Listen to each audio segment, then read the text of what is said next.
Hey, what's up? Thank you for pressing play, listener.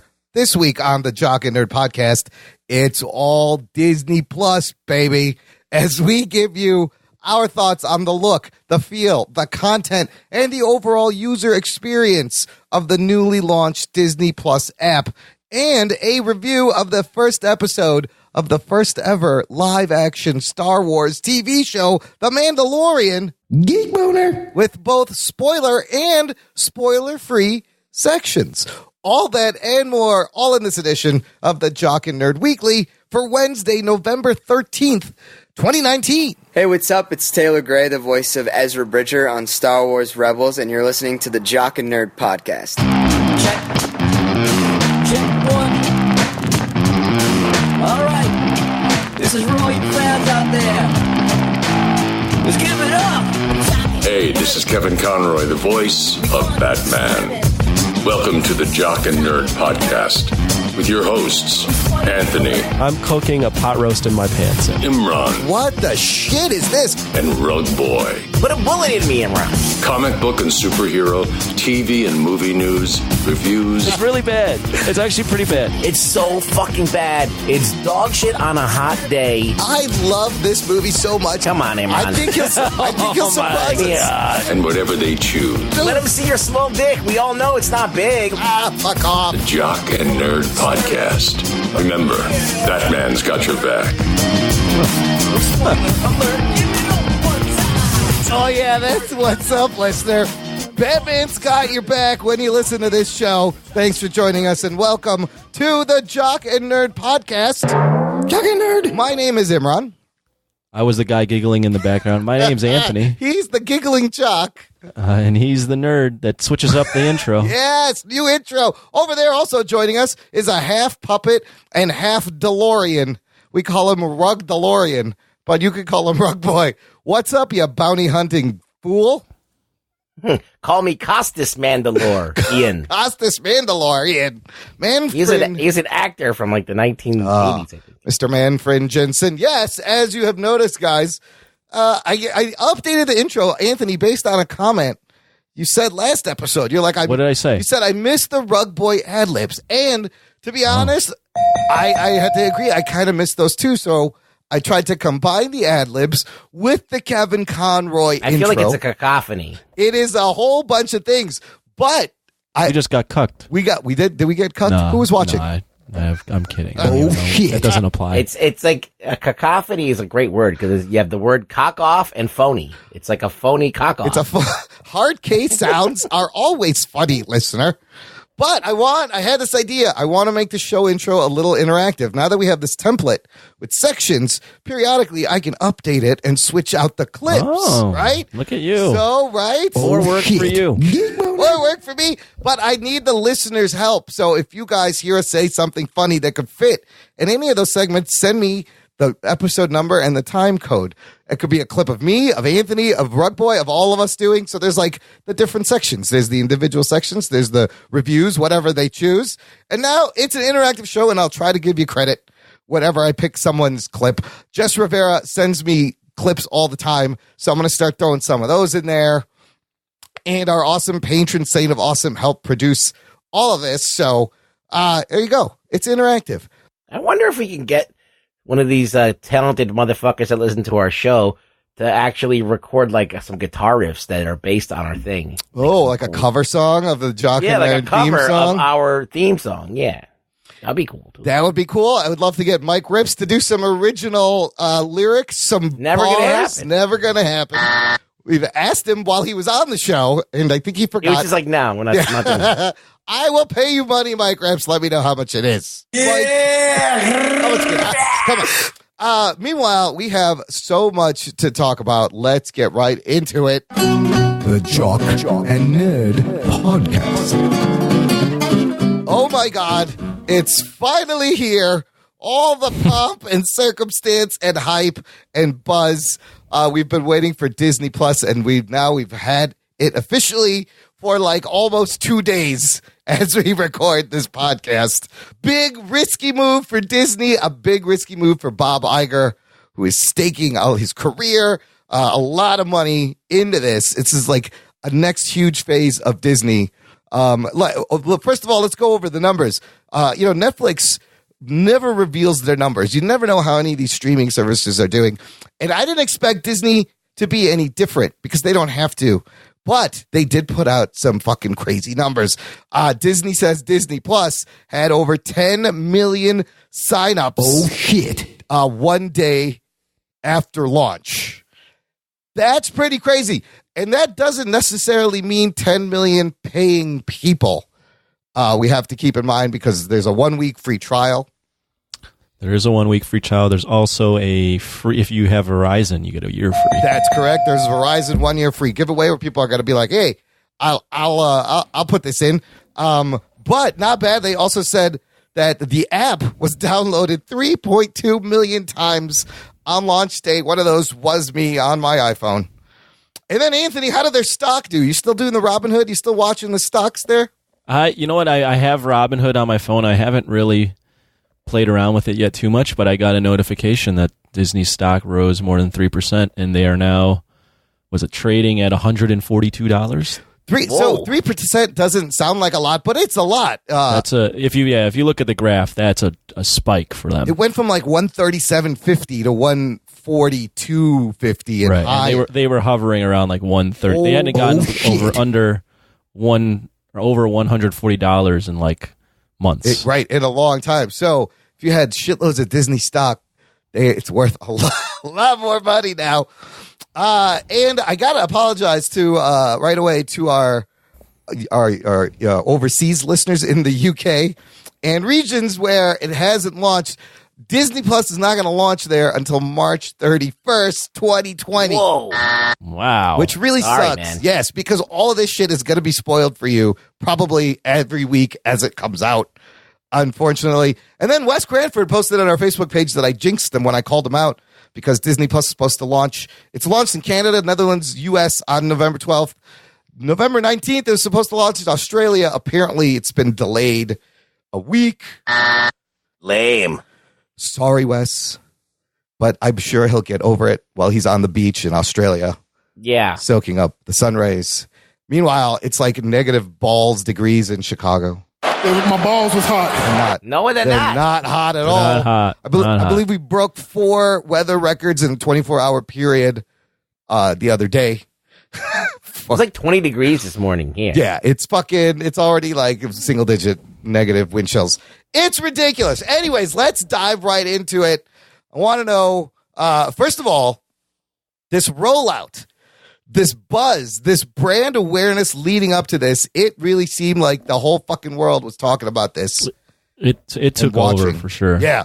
Because, I mean, just anecdotally, my friends and my coworkers, they don't follow this shit like we do. You know, so like sometimes you take it for granted that you know this, but not everyone really knows about this stuff. I had people, I posted on my Instagram that I was watching Disney Plus when it came out, and I had people like, hey, do you have an extra account? Like, and people I never would have thought. Really? And then even like coworkers at work that I never would have guessed would to be talking about Disney. They're like, oh, did you get Disney Plus yet? Oh, did you see The Mandalorian? Dude, everybody was everyone was just talking about Everybody was talking about this at work. Rugs, have the same experience in the alley there when you're hunting for sandwiches? Oh, I had people hit me up for free fucking shit. What the fuck? Like, They're like, hey, you do that podcast? Can you hook a brother up with some we fucking haven't I'm like, gotten to that level yet. Dude, No. you don't even have a TV. How am I going to hook it up for you? What are you supposed to watch this they on? just want it. They can sell it for information. I'm gonna resell the subscription on the So street, man. you got people like opening up their coat pocket. I got that Disney Plus Yo, in here. you need that Disney Yo, man, Plus? I got codes. I got codes, yo. I got codes, yo. CDs and Disney Plus. Honestly, I think despite some technical issues right in the beginning, like I had downloaded it early in the day and the home screen wasn't loading. It said unable to connect, but then I moved over and all the shows were there and I started to play. The first thing I did was like, does The Mandalorian play? And it started to play. I was like, holy shit, it's there. And then I had to go to work. I was like, I'll come back to this. I got it late in the day. Okay. And I had no problems getting it. Yeah. Same. The problem, I had a little bit of a sputtering every once in a while. Like it slowed down and like There was some stuttering a little bit. Yes. And that was basically it. Other than that, But it was. they were quick to pretty good. fix the technical issues. And I got to say, I think this was pretty much as successful a fucking rollout. you could have, because if anything went wrong, the fact that 10 million people downloaded this thing and it just works right away is fucking incredible. I read that they invested a lot in the back end to make sure. I mean, for it to, I think it crashed in the beginning. They had to tweet out like, "Hey, everyone's coming on here, so to appreciate your patience." But other than that, it didn't seem like there was much complaints after. It seemed like a successful rollout, and everyone was like, "Wow, this is awesome." Yep. It just has to support enough people. I think that the technology and stuff is old hat at this point. Like everybody's got an app. Yeah, like HBO's got every fucking buddy. I think it's the fact that everyone was doing it at the same exact time. It's all about bandwidth. Yes, and if anything had gone wrong, if the thing didn't download, if it didn't launch, they would have got fucking roasted on social media. It would have been a huge PR nightmare. But fuck, Disney does what Disney does. You download the app and you literally hear the sound of a big dick just like landing on the table. It was, it's literally, it was the biggest media, like in terms of like, okay, like a new channel or a new, like new streaming or like any sort of like a new media experience. It was the biggest thing to launch. Up there with Apple releasing hardware and how big it used to be. Because like no one like realized when Netflix came out it would be what it was. Like there wasn't this like one day or like even like Amazon Prime or Hulu. There wasn't like it wasn't like that experience. And we'll talk about Apple later, the exact opposite. Yeah. But Disney Plus was like it came out. There was a ton of hype, and for the most part, like at least getting on there and it working and seeing all the content, it lived up to at least that part of their hype. I mean, the ads are everywhere. The brand awareness, it's fucking Disney. They know how to handle brand awareness. Who does not want to see what this is? Speaking of that, let's just dive into, I want to know what you guys think of just the initial user experience, the way the thing is laid out. Sure. I think it's curious that, speaking of Netflix, it looks a lot like Netflix. There's nothing really groundbreaking here in terms of layout and design of the UI. No, well, I mean, I agree. It looks just like Netflix. It's one of those things where I think they were like, don't fix what isn't broken. I think it's smart. Yes, people are used to this. People are so used to this platform for streaming that's like, this is an easy transition for people. Yeah. The only real difference is having the 5 brands laid out in front. That's very impressive. It's like a shortcut. Yeah, to jump into those buckets of Disney, Pixar, Marvel, Star Wars, Nat Geo right away. I kept hitting the Marvel tab and like hanging out in there. User interface is a tough thing because people get used to doing it a certain way, and then all of a sudden that's like it starts to dictate your design, right? Yep. So you're not going to see anything groundbreaking, but I was more like not really worried about the user experience as long as they had ways to search for stuff like by category, and they do. It's not like the best, but like it's not the best yet. I think Netflix fucked theirs up too for some reason. They got rid of their genre categories. Oh, they did? I thought that's still there. You have like you have to go into the search and then they drop down. Oh, okay. They're not just out there where you can go like, oh, today I feel like action movies or whatever, blah, blah, blah. Yeah. It's kind of buried a little bit. So, whatever. As far as it's better than Amazon Prime, which is horrible. So, it's way ahead of some of the people that have been out for a while, their user interface. It is. It's nice and clean, easy to use. And yeah, they could have innovated and made something like crazy, but then you got to learn how to use that, and usually those things end up not working. The only criticism I had of like the UI experience was 2. If you look up Marvel, not all the Marvel movies come up. It's strange. No, because I'm saying not even the old, like not even the ones that are not on there, like the ones that are on there. Not all the Captain America like show curated, up. Yes, it's they like show you like Marvel. 8 of them. Well, so there's only 16 of 23 of the Marvel movies on there now, and they tease like when the other ones are going to come. Some of the other ones I have to finish up their Netflix streaming and engagement. Right. So later this year and next year, you're going to see more. What you are not going to see ever are the 2 Spider-Man movies. Oh shit! Right? What? Yeah. That's part of. What? Get the fuck I didn't know if that was. That's part of Sony shit. Yeah. So also, I think that also gives credence to the thing that after this 3rd Spider-Man movie, they might cut the cord and let them go because they're not even bothering to carry these movies. I had one more quick criticism. So I like the 5 brands, but I also dislike it, because what if something doesn't fall into that bucket? So for instance, where is it? Simpsons. Yeah.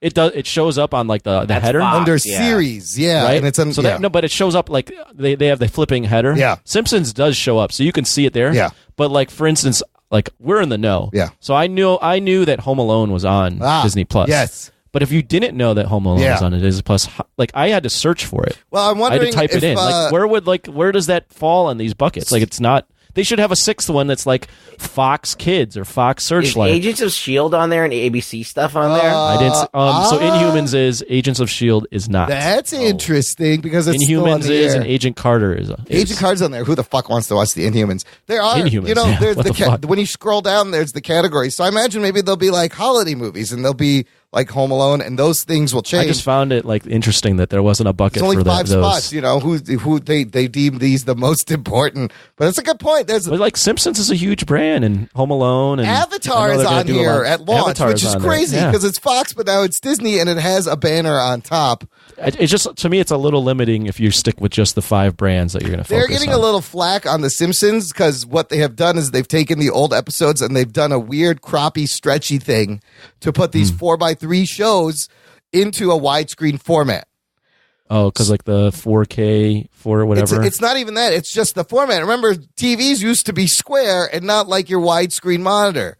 So the They should have just left them original. They should have left them format. 4:3 with black on the sides. They are cropping and stretching to fit the widescreen, so they're cutting off parts of the actual animation and jokes, gags, visual gags at times. If there's enough criticism, they're going to fix it. Obviously, they're going to go. The thing is, how important is this to them right now to go back and reformat all the 30 seasons of The Simpsons is on there. It's crazy. But just on a quick observation, though, this is so much more robust. This is so much more. You feel like you're getting your money's worth when you get this app. So even with shit like that, The Simpsons being fucked up, you're still getting all The Simpsons. So that leads right into my next question. What did you guys think of the content, the new stuff versus the old stuff? I don't think there's enough new stuff, to be honest with you. Do you have a list? The only things I noticed were new were Mandalorian. They have a Lady and the Tramp live remake. And then the High School Musical. On the front page, if you go through the originals, this is going to be your new stuff. It's Mandalorian, Lady and the Tramp, live action, High School Musical, the series, The World According to Jeff Goldblum, which is the Nat Geo show. There's a movie called Noelle, Marvel Hero Project about community services. There's a great documentary. I started watching The Imagineering Story. It's a documentary on Walt making up the parks. And then some Pixar shorts, and there's a lot of shorts. Yeah. That's really about all the new content. They should have had a show for every day of the week. A different show you could watch for every day of the week. It seems like the strategy, bank on Disney nostalgia. This is entirely, absolutely right. This is all a nostalgia play. And when I look at it, I'm like, this is really for kids. Like, I don't know. I'm an adult. I feel weird in here a little bit. I actually got the same vibe. I was like, this is like for kids. Netflix for kids and like man-child. There's nothing, and families, of course. But there's nothing. There's like, I mean, I liked it, but it's like there is a little bit of like a. There's no boobs, right? Well, there's no edge to any of this. I'm just like, like I feel like I feel like what Imran said. Like, should I be playing in this sandbox? I feel weird being in here. There's nothing past PG-13. That's the down and dirty. That's this brand. But that's what they're doing. That's their strategy. You just have to go to the Leia scene in Return of the Jedi, and that's all you got. They are taking over the world in a different way in terms of like, so we know like HBO Max is going to combine everything, and like Netflix has everything, Hulu, like it's all different genres. Disney's strategy is let's take over with 3 separate streamings. And they're offering it in a bundle too, which is actually the same price as Netflix. That's amazing. But, yeah, they're doing sports with ESPN Plus, Disney Plus for families and kids, and then Hulu for your adults and anything that's not PG-13 is going to go on Hulu. I'm a little like smart. It's smart, but I'm also like, couldn't you just combine it? I like the one-stop shop experience rather than switching, but ultimately we'll see how it goes. you have. I think if they were to do it at a larger price point and say, okay, you get Disney Plus for $12 a month or whatever, but if you want $20 a month, you get everything. You get Hulu and Disney and everything.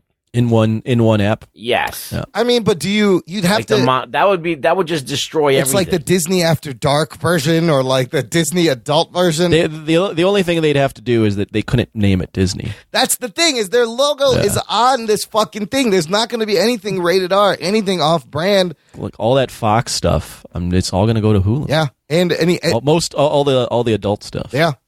And I mean, it's an interesting strategy. It's to very make someone interesting. Get 3 apps. Some of the stuff they've brought back in 4K are also really, really gorgeous looking, and also a lot of stuff. Disney's known for vaulting things, putting them in the vault so that you can't buy it, you can't stream it. A lot of that stuff, people are like, "Whatever happened to this?" is on here, and so that's a huge play for adults.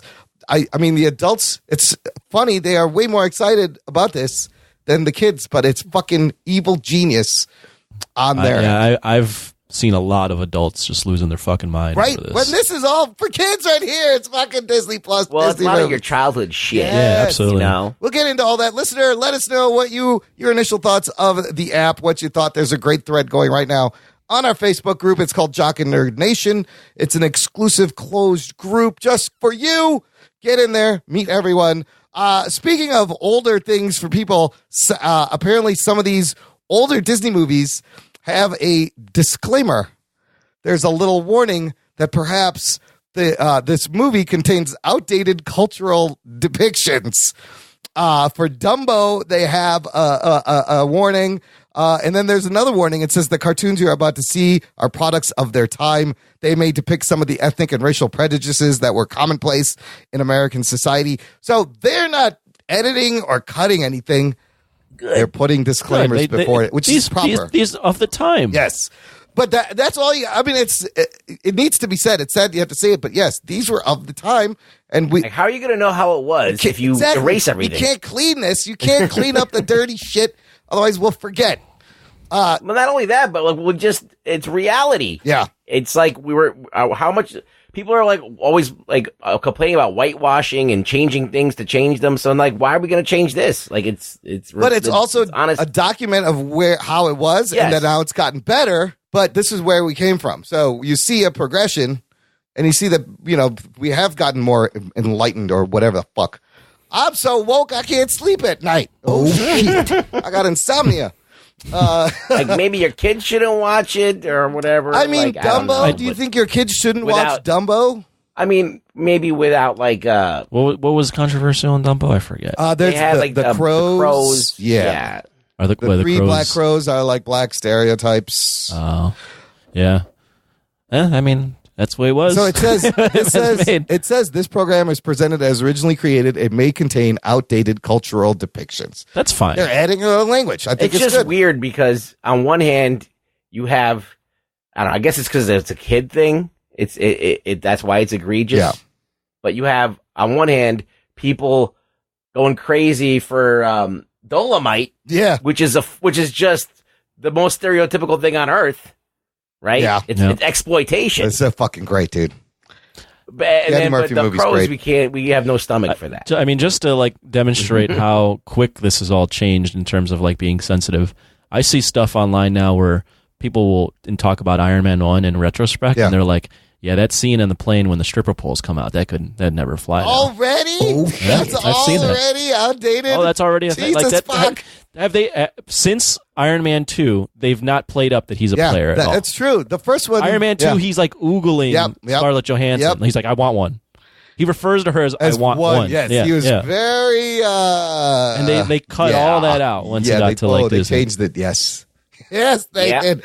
I told you. If you're looking for that one Disney movie from 46, Song of the South, it's not on there.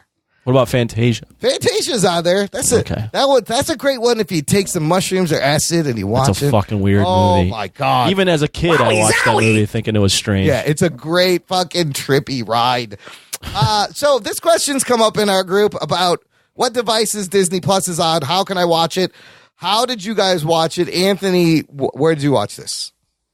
So I have like the worst smart TV in the world. Oh, it's a dumb this TV. Samsung smart TV, for whatever reason, any new app that's come out within the past 2 to 3 years doesn't download it. Can't find it. All I have is Hulu, Netflix, and Amazon Prime. So I'm investigating a Chromecast because I have a Google Home. But currently, I just pulled up a laptop and watched it on my laptop. That's not a bad experience. Ruggs, how'd you watch? How are you watching this? Well, at this moment, I'm watching it on a Android device called a NVIDIA Shield. Oh, the Shield, which is like a really expensive. Yeah, NVIDIA. They make cards. They make graphic cards for computers. It's basically like a low key gaming system. Oh wow! But no one uses it for gaming. It's an Android box, basically. So it'll play any Android games that you can get on your phone or that are made for Android OS or whatever. And it also is a media hub. So all of my stuff, my Netflix, all of my apps are on there, and YouTube, and it runs like a computer. It just fucking it's super powerful and fast. You plug it into your HDMI in the back of your TV? Yeah. And it has a great remote that you can talk into. It's great. Wow, that's awesome. It's its own little box. It's expensive, but you'd probably be better off getting a Roku box or something like that. Or even an Amazon Fire box. Apple TV. They have the boxes, the little thing now. Yeah. Well, what you have makes sense for you if you have an Android phone. I didn't buy it because of my phone. Oh. I bought it just because I knew that this shit was bad. And not only that, you could hack it, you could do all kinds of stuff. So there's all these different possibilities with that. I have a Amazon Fire TV, and it's a big flat screen 60-inch TV, and I was able to download it. Yeah, right to that, and logged in, and I saw you guys were able to make your profiles, and everybody got to have their own profile. Your Amazon Fire TV always updates with the new apps?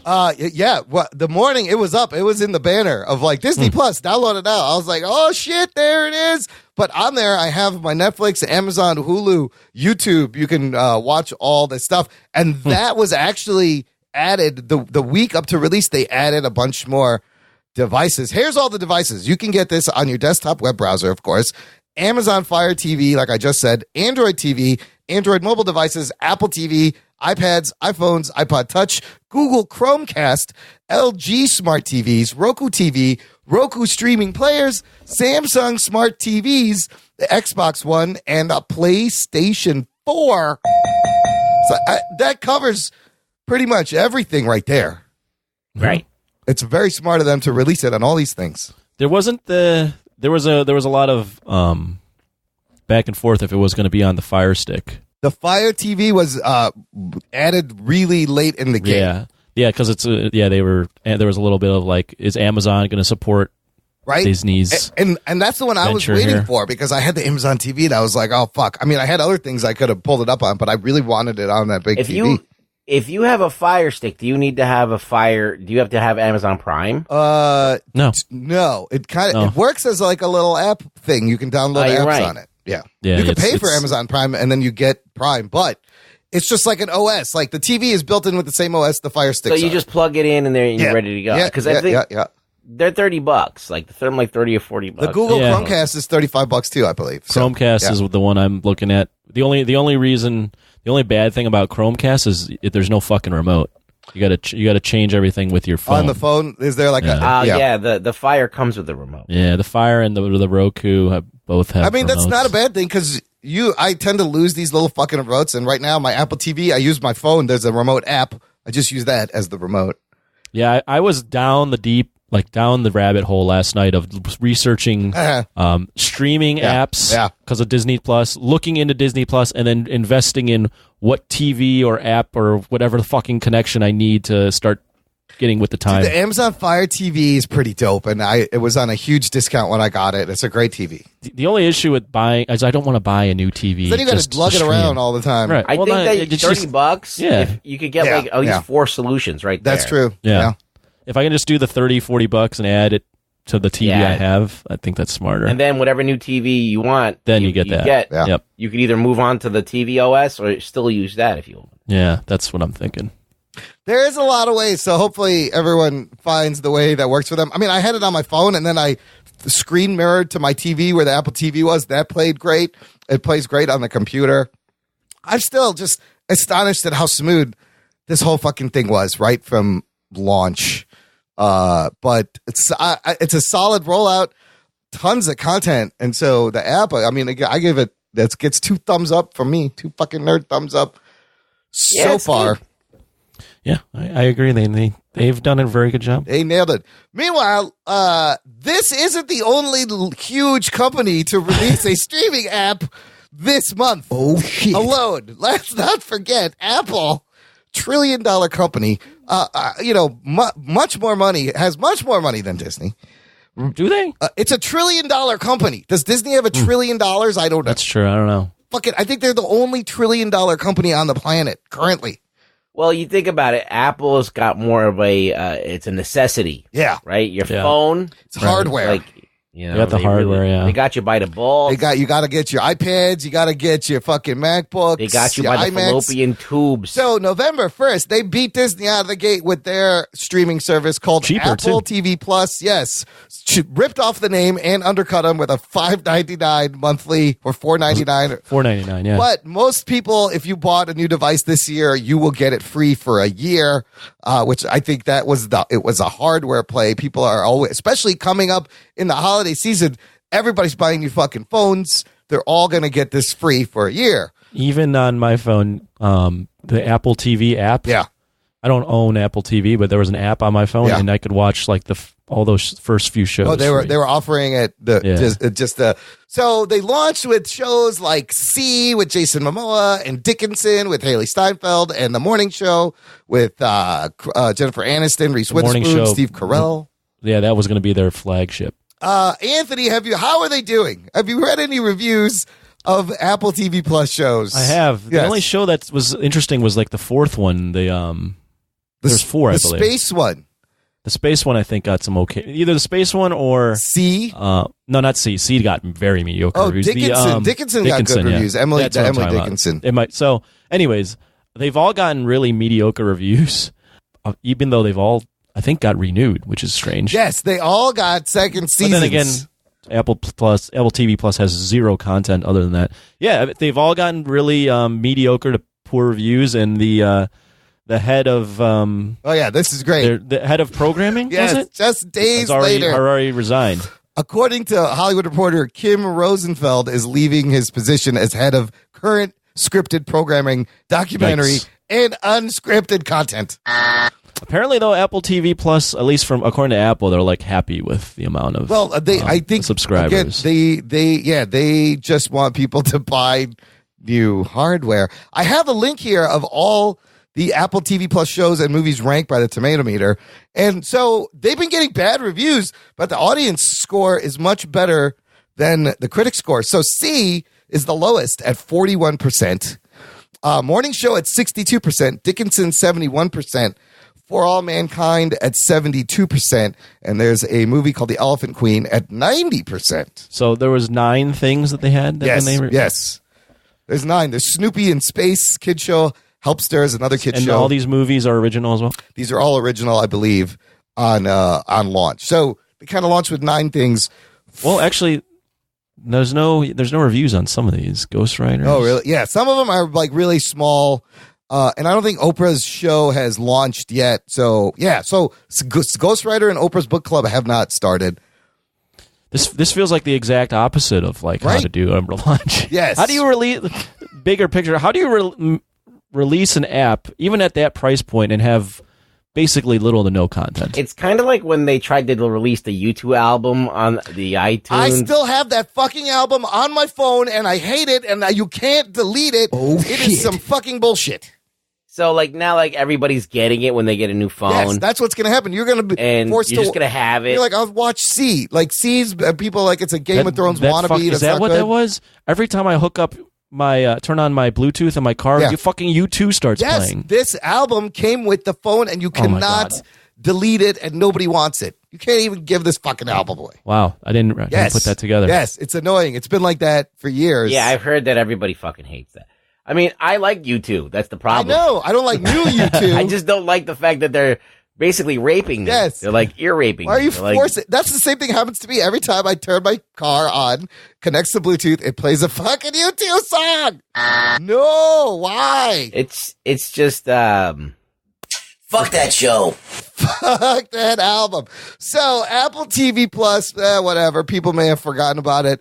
the shows did get picked up. They're looking to add an ex-HBO guy to take the place of the guy who left and see if they can salvage. I will say this show, Rugs for All Mankind, it's created by Ronald D. Moore of Battlestar Galactica.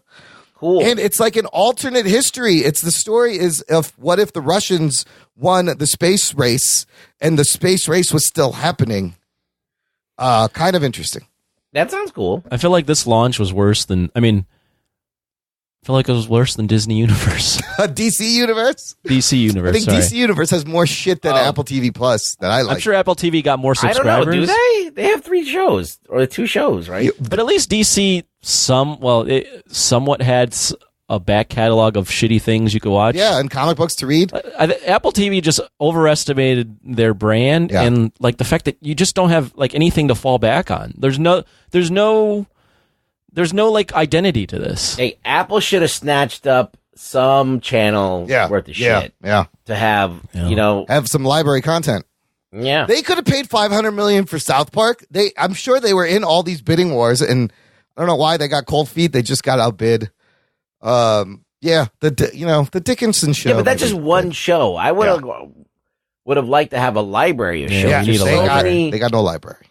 Yeah, there's so many like cable channels that they could have bought. I mean, Viacom is up for grabs. Yep. Or was up for grabs. I think they're doing a deal with CBS now. But meanwhile, HBO Max is announced a Friends reunion. Oh shit!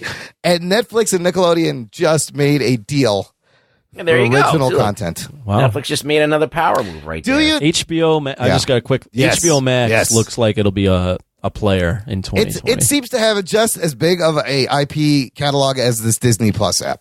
Well, and what they're doing differently is what all the other models were, which is they're just putting everything on one app rather than splitting you across Hulu and ESPN. I've heard HBO Max might even incorporate some of their sports content eventually from like Turner. So there's no silos. It's all one-stop shopping. All one-stop. That's interesting. Yeah. Do you think Netflix is freaking out right now? Well, Netflix is all dependent on other people's content at the moment. Which they're losing every month. So, I mean, they've built up their own stuff. Yeah. There's brands that they definitely built up. But, like, check this out. Like, a lot of the shit that we think is Netflix is actually BBC. Yep. So, if all of these companies decide to be like, fuck Netflix, then they're going to be left holding the bag, right? They're going to be fucked up. I mean, their production, they work in concert with different production houses, so it's like Netflix and BBC. Black Mirror originally started BBC, and then they bought it and pulled it over.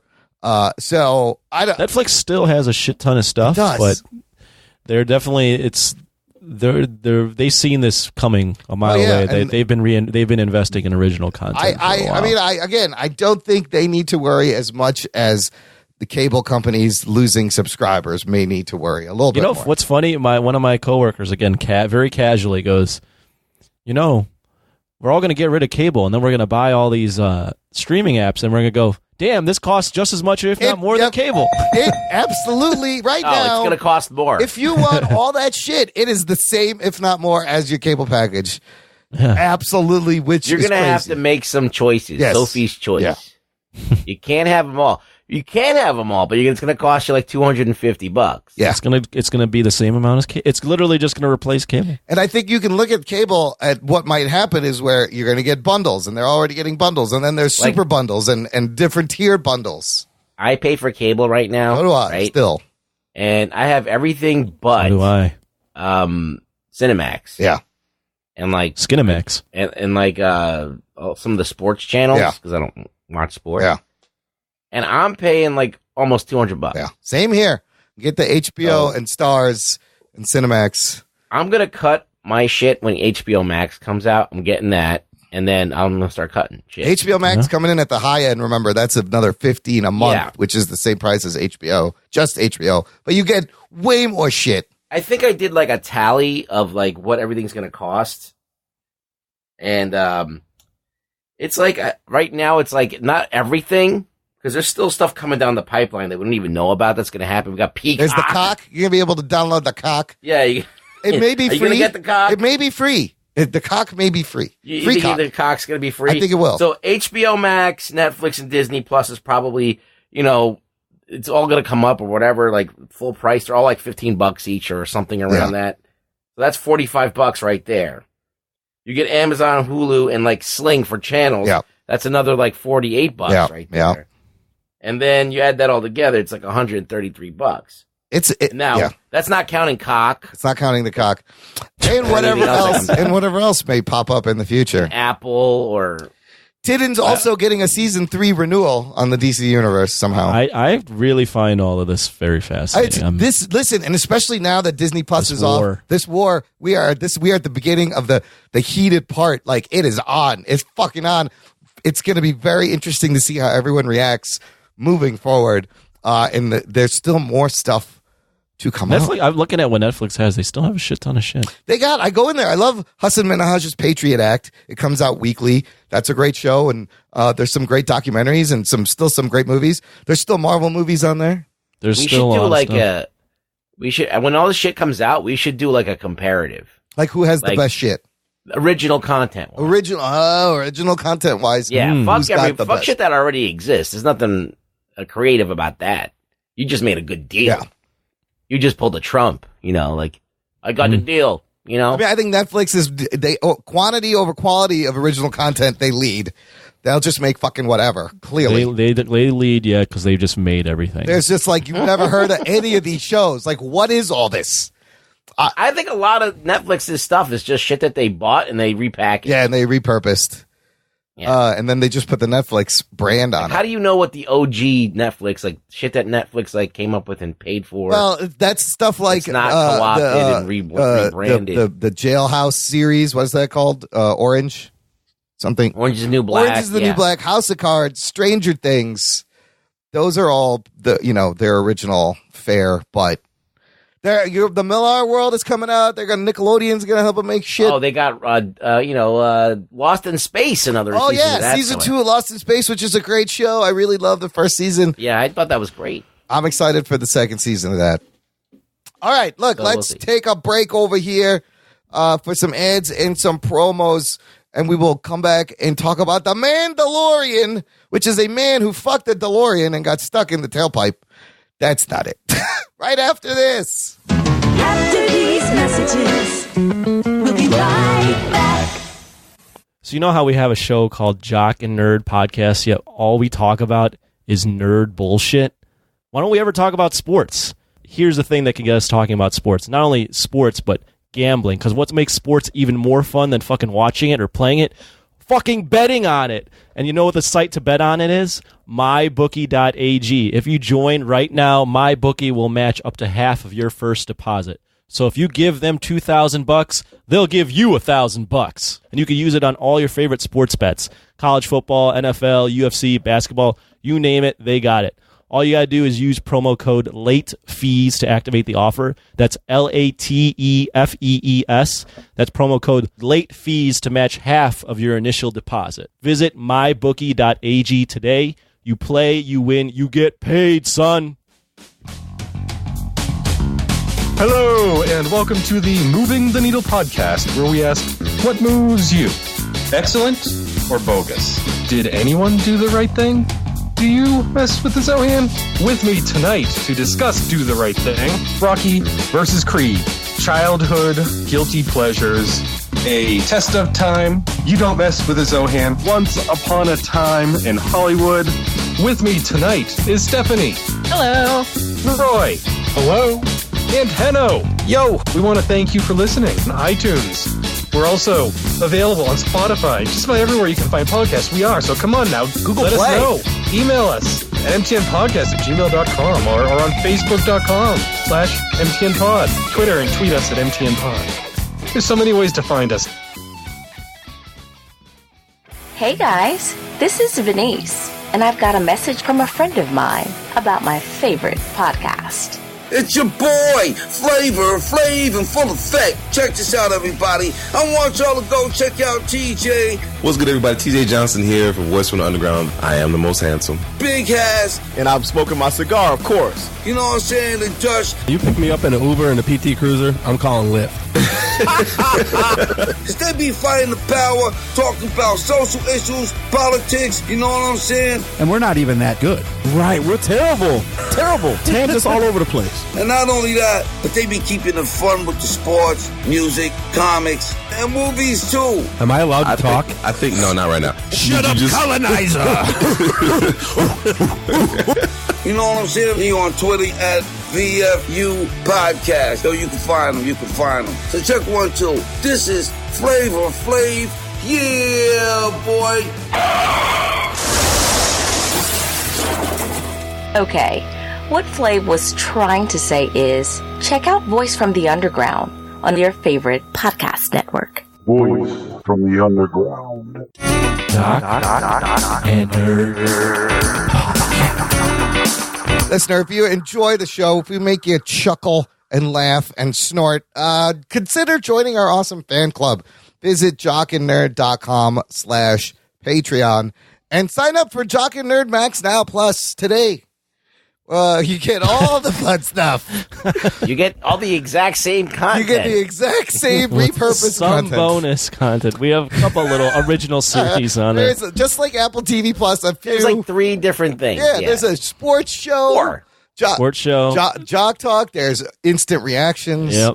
Then there's pre and post shows. There's pre-shows. There's post-shows. Sometimes there's movie reviews for our Patreon listeners. If you sign up for $10 a month, you can force us to watch and review any movie, and occasionally there are raffles. Like last week, I spun a fucking digital wheel, and Jose Ibarra won a prize. He has picked his prize.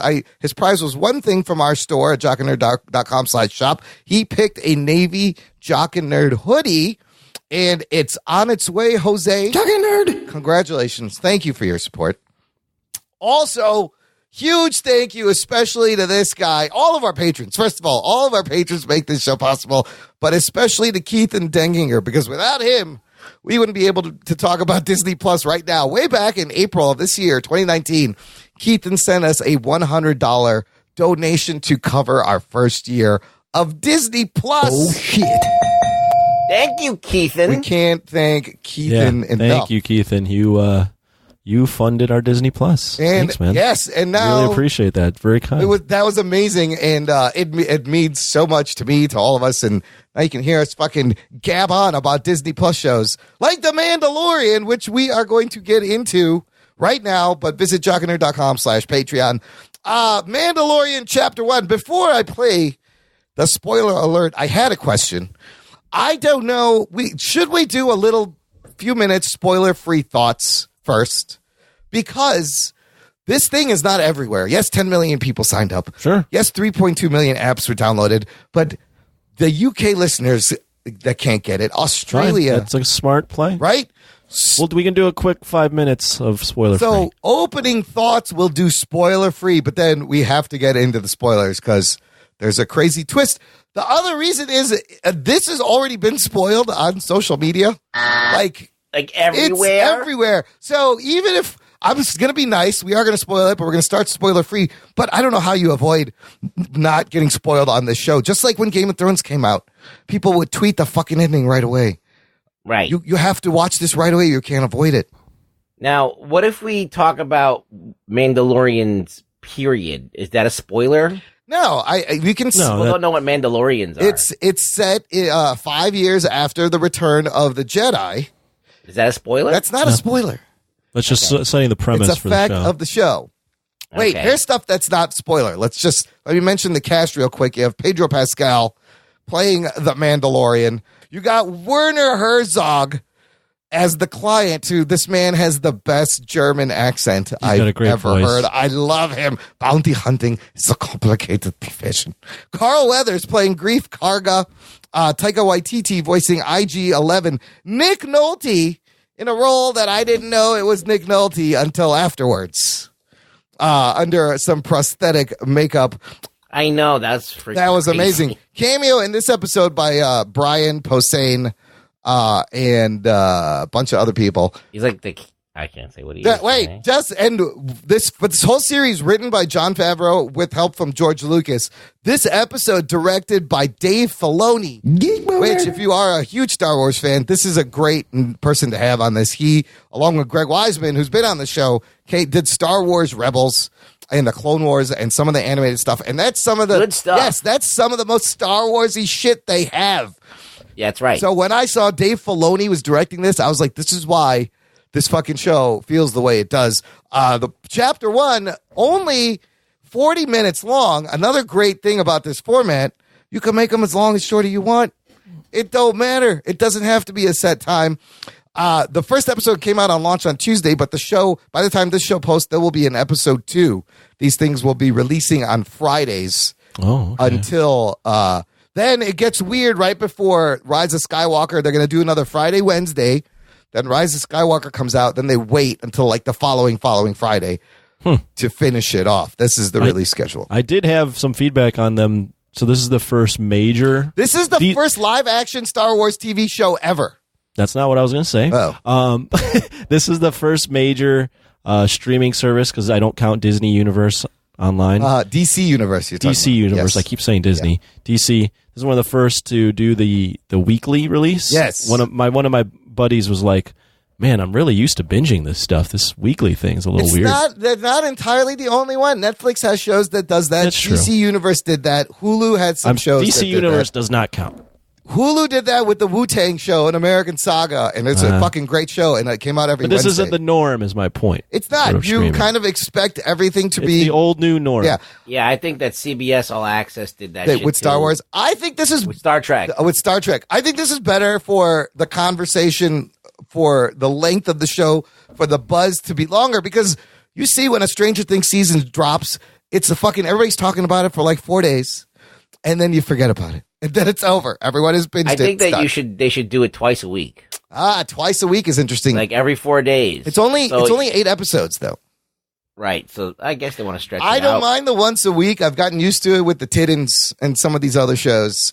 But the conversation becomes like more like a Game of Thrones, where every week you're like, holy shit, or like Watchmen right now is doing, like, holy shit, did you see the latest episode? So Anthony, opening thoughts, spoiler free. You're not the big Star Wars fan. I'm dying to know what you thought of Mandalorian Chapter 1.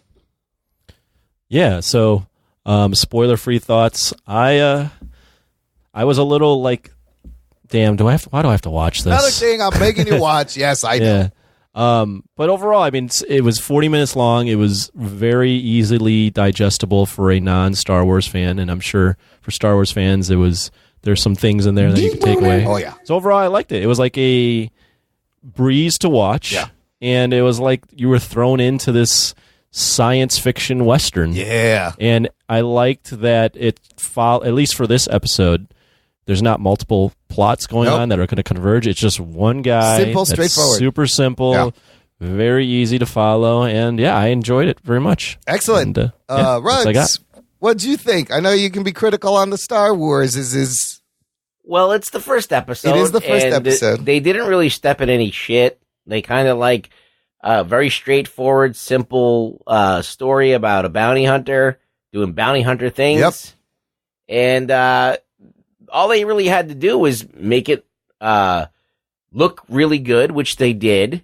Have some action in there that looked pretty cinematic level, which they did. Yep.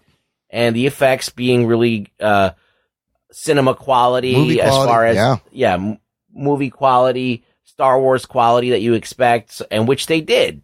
So I feel like it's not as polished and as glitzy as like the new Star Wars movies are, but I think it's more like Rogue One. Yes. In its presentation, which I like. Rogue One is a little bit more of a grittier, more down to earth, movie. So this show is kind of almost on the same level as that. So it's cool. Yeah, they nailed absolutely what they needed to do, which is a sci-fi Western action epic. The fucking set design, the costume design, I love the music. The acting's phenomenal. This is, along with Rogue One, gets the closest to the magic of the original trilogy. And yeah, it's simple, straightforward, crazy twist at the end, but the action is dope. You meet the characters, you learn a couple of key pieces about the Mandalorian, lots of Easter eggs. And dude, I love this movie. I am in. There's so much potential. I can't wait to see where this thing goes. So I mean, I think this is worth the $6.99 price of admission alone, just for this show for Disney Plus. I would say that's an overstatement. If you're a Star Wars fan, fucking definitely. The other stuff is nice, but maybe that's a little bit of an over. I think it's worth it because everyone's talking about this, and it really delivered. It was just really good. Okay, that's the spoiler-free section. We got to dig in. So, also, listener, always check the time code in the show notes. I will be marking where the spoilers start, spoiler-free, where the segments are. Here we go. Strap yourselves in, you fucks. Spoiler time. So, like I said, I love that this is the first live action Star Wars TV property. First of all, also the first thing that doesn't have to do with the Skywalkers and the Force, and it's like a small scope, grounded, street level thing. The helmet design on this fucking bounty hunter, his whole costume is sick. It looks so cool. I kind of want one to cosplay as. I need a chubby version. It's like if you look at Boba Fett in the Star Wars movie, he looks like a little scrawny bitch, like a short. Yeah. Dude, this guy's big and he's like kind of broad, and he makes the armor look cooler than it does on Boba Fett. I love that he can like upgrade and get special, like she's making up more shoulder parts and he can add and subtract to it.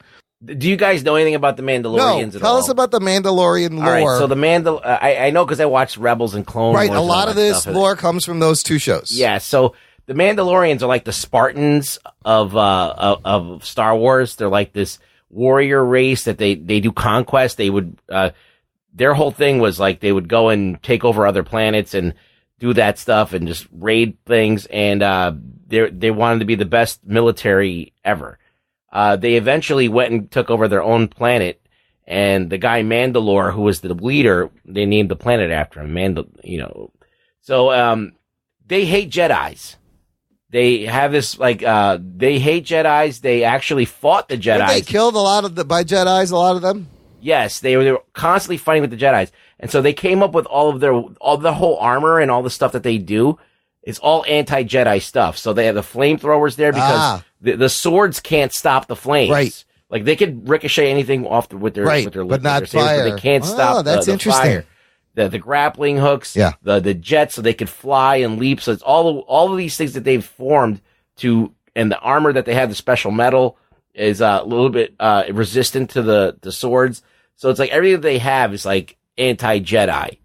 And so that's the type of fucking people that the Mandalorian, and eventually after they've battled the Jedi and they've been thinned out and they've been actually beaten to a point where they explored diplomacy. The people that are not along with that whole route that ended up being passive, they ended up becoming bounty hunters because that's how they can use their skills. Okay. So a lot of these Mandalorians who were like looking for a battle that they were no longer fighting, so they ended up hiring themselves out. Hunters. Yeah. So, and the funny thing is, if you watch Star Wars since the beginning, you would have been introduced to Boba Fett by name before you knew that he was a Mandalorian bounty hunter. But they all have names. We don't know this guy's name yet. Also, Anthony, he never takes his helmet off. What did you think of that? Do you think this is going to be an issue with connecting to this character? I kind of liked it. I liked it too. I thought it was pretty dope. I think Pedro Pascal is a very charismatic person. So him with the helmet on through the entire series, I'm interested. I'm wondering how that's going to play out. But I liked the mysterious intrigue to the character, and I liked that he was so mysterious. But then there's little inflections in his voice towards the end where you're like, oh, this is like he's not just a robot kind of. And his like body language he's not too. Soulless. Yeah. So I think as the show goes on, you'll see more of this guy's personality. I mean, they do take their helmet off. They have in like the Clone Wars. I hope they never take it off, or at least they wait like a couple of episodes, because it's kind of fascinating. You're staring at this helmet and you don't see a face, but like in my head, I'm like, what's this guy thinking? What is he? Do you think what he's is he ever doing? getting a name in this whole series? That's my other question. Is he a Fett? Is he related to Boba Fett? Will they give him a name? Will they just call him the Mandalorian? There's people saying that Boba Fett is in the background. I saw that still, that there is a guy that looks like Boba Fett when he first enters the hall, when he's going to the armor lady. There's a dude that looks like Boba Fett. So is Boba Fett not dead? Did he get out of the Sarlacc pit? From the end of Jedi? These are all questions that I have. But yeah, the helmet thing, I think we'll see. I mean, Pedro's got to eventually want his face fucking seen, I would imagine. He's doing the show, but he's definitely in the next 2 episodes taking that shit. I kind of like that he didn't take. I think they're gonna do it for half the next episode, and then there's a reveal at the end. I like the little things we learned about him, like he doesn't trust droids, and he's got the carbonite in the beginning was fucking great. Nick Nolte as that farmer with that animal, him riding that animal, that was a lot of fun. It was so weird because I didn't know it was going to be him. Yeah. And I'm like, that fucking alien looks like Nick Nolte. Why does that alien? That's another thing I love about this show that reminds me of the Star Wars, the fucking great Star Wars creatures, great prosthetic aliens, the spaceships, the battles, the music. I love how in the music there was it was the orchestra score, but you hear a little electric guitar in there to give it that edge. Perfectly suits like this Western fucking gunslinger vibe. It was really cool. Anthony, what else did you like about this show? I mean, it looks beautiful. Yeah, it's gorgeous. You can definitely see the amount of money that they put into it, and I don't know if it's on set or if it's on location real. It looks or if that's just an amazing green screen. Yeah. But it looks great. I like I said, I even in just the non-spoiler review, because for me, I'm not a big Star Wars fan, so I wasn't picking up on all the little things again here. Yeah, but you don't need to be necessarily a big Star Wars fan. No. Like I remember I read online like people were binging other Star Wars stuff, and then they watch this and they're like, I didn't really need to do that. No, you don't. You just get dropped in, and it's a story about a bounty hunter in a lawless time. Sure, I don't care what that. It's just a bounty hunter in space, and you're just following this guy's story. Yeah. And he gets immediately you meet him, you get the sense, okay, he's a badass. Yeah. And then you get a mission, and then you follow him on this mission, and then there's a reveal at the end. Like it's. I really enjoyed when I turned it on that it was 40 minutes. Yeah. Because like the default times for all these things is like 50, 55 an hour. Yep. This one I respected that they're like, fuck it, we're not going to stretch this out. No, this is the time of, and it really was less than 40 minutes. It was 37. Yeah, it was 40 35. with the credits. Right. Yeah, it was like 38. So they were just like, this is the story we want to tell in the premiere episode. This is a great. Fuck how long it is. If this is what we got, this is what we got, and it's very easily digestible for a new fan. I love that. You're exactly right. It's long enough that it's just as long as it needs to be, but not too long to drive people away. I also love that there was no opening credits. It just starts, and then you just have a title, Mandalorian, not a lot of fanfare. It's fucking great. Drop it right in. I love the streaming format that has led to these things. The different time lengths are going to be great. Maybe some of the episodes are a little meatier, and they spend more, like kind of what Game of Thrones did this last season. There is a lot of stuff in here that if you do like Star Wars, you can kind of mine it a little bit. So it's 5 years after Return of the Jedi. He goes in there and you see what? Stormtroopers. I love seeing, these are probably like the remaining Stormtroopers around. The last few, they're all battered and dirty. And Werner Herzog is wearing a Empire medallion. He's a remnant, like the last remnant of the Empire. So there's still a little bit of remnants of people who were in the Empire that are trying to, like, I guess, get scraps or whatever. Mandalorian. And then he's got a little professor dude that's with him, the Werner Herzog. Yeah. And they want him to go get this asset, this asset target. That's a 50-year-old asset. Let me real quick. Yeah. Is Werner Herzog? Is he so? I saw the white guys, the white Stormtroopers. Yeah. Yes. So is he's affiliated with the Stormtroopers are part of the Empire? The Empire that had fallen but it's fallen in apart. Return So of the why Jedi. are there Stormtroopers Because still? look, not all of them left. Some of them probably were still like, look, this is all I know how to do. Who needs my services? And then I think they're just trying to grab scraps of some kind of. And then is this imply that Werner Herzog is evil and on the Empire side, or is he just another random? I think he's still working for the Empire based on the reveal. They are looking for this asset. The Empire wants something, it thinks it's valuable or dangerous enough to find and secure. It's like, well, pretty much think about it like the Taliban, right? Yeah. You destroy the Taliban, but then there's always something that springs up right. that is still around, that are still operating, that are nowhere near as powerful as it once was, but it's still, the remnants are there. So I think that that's what he is. He's a remnant, and he's trying to find whatever advantage that he can, and that's what can we give away the end or no? Let's get to the end. I've warned you enough. What the fuck is up with Baby Yoda? Oh, shit. Oh, my God. The reveal at the end where they find a 50-year-old baby that looks like the same species that Yoda is. Yodas can grow. We're calling them Yodas because we don't know what the fuck they're called. Right. But Yodas, or whatever Yoda species is, can live to be like fucking 300 or 400 years old. Yoda was 900 years old when he died in Return of the Jedi. So this 50-year-old baby, it tracks. But this is a huge new thing for Star Wars lore in general. They have never... Well, if you go back in 50 years, that's Anakin's time, when Anakin was a kid. Oh, shit. And there was a female Yoda in the Clone Wars? That's a Yaddle. Yep. So that's the only other Yoda creature we've seen. This creature, if you look up, they've never been named. The Yoda creature, there's never been many of them. He was supposed to be the last. In fact, George Lucas said the Yoda's background should never be explored. So this is a huge fucking thing they're adding. My question is, can this baby wield the Force? Is it Force sensitive already? If you want to kind of go into Star Wars lore, Yodas are supposedly an embodiment of the Force. Like a Jesus, almost. So this kid is like the Jesus of this show. It's a baby Jesus. And I also love this kind of lone wolf and cub thing they're setting up, where it's a bounty hunter protecting this baby on a fucking adventure. Like, that's fucking cool. Willow? Yes. Mad Monaghan? That's exactly. Oh, it's like shit. a lot of movies, and they're always a lot of fun. So, Mad Monaghan. Anthony, what did you think when you saw that cute little baby Yoda? He's so cute. Well, I knew it was Yoda. Yeah. Or I knew it was a baby Yoda. Yoda. Yeah. I mean, all I knew was that it was a baby Yoda, and this is important. And they intentionally throw you off. They go, it's 50 years old. Yeah. See, yeah. See, what if it's not a baby Yoda? What if it's just a small Yoda? But they grow slowly. What if that kid's like, yo, what's up, dude? You know? So, and he's the one that's making that thing float. You know what I'm saying? My question to you guys, sorry, real quick, is, so is Yoda, like, is that a species of people, or is this clearly a son of Yoda? Yoda is the name of that species, that character. We don't know what the species is. They've never named.